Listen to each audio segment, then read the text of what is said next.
Fear అంటే యేసుప్రభు డిక్షనరీలో లేదు. Look at this Jesus and understand who he is. నేను నెక్స్ట్ కేస్ స్టడీకి వెళ్ళకముందు ఆ రోజు శిష్యుల పాఠం నేర్చుకున్న పాఠం మీకు నేను ముందు పెట్టాలనుకుంటున్నాను. చాలాసార్లు మన దేవుణ్ణి మనం ఎందుకు తక్కువ అంచనా వేస్తాం?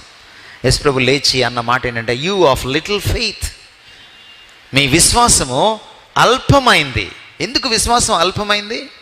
విశ్వాసం దేన్ని బట్టి ఆధారపడి ఉంటుందండి? ఎవరి మీద విశ్వాసం ఉంచుతామో అతన్ని బట్టి, ఆయన్ను బట్టి ఆధారపడి ఉంటుంది. The greatness of faith doesn't lie in itself, but the greatness of faith lies in the object of faith, not even in the subject of faith. ఎవరు విశ్వాసం ఉంచుతున్నారో, ఏ విశ్వాసమో అన్న దానిపై విశ్వాసం గొప్పతనం ఆధారపడదు. విశ్వాసం గొప్పతనం ఎప్పుడు కూడా విశ్వాసం ఉంచే వారిపైన మీద కానీ విశ్వాసం యొక్క గొప్పతనాన్ని బట్టి ఉండదు. ఎవరి మీద విశ్వాసం ఉంచుతున్నానో వారిని బట్టి విశ్వాసం గొప్పదవుతుంది. ఒకవేళ మీకు దేవుడి గురించినటువంటి మీ జ్ఞానము, మీ అవగాహన, మీ దృష్టిపదం, మీ దృక్కోణం చిన్నపోతే మీ విశ్వాసం కూడా చిన్నగానే ఉంటుంది. అల్ప విశ్వాసులారా అని తిట్టాడు ఆయన.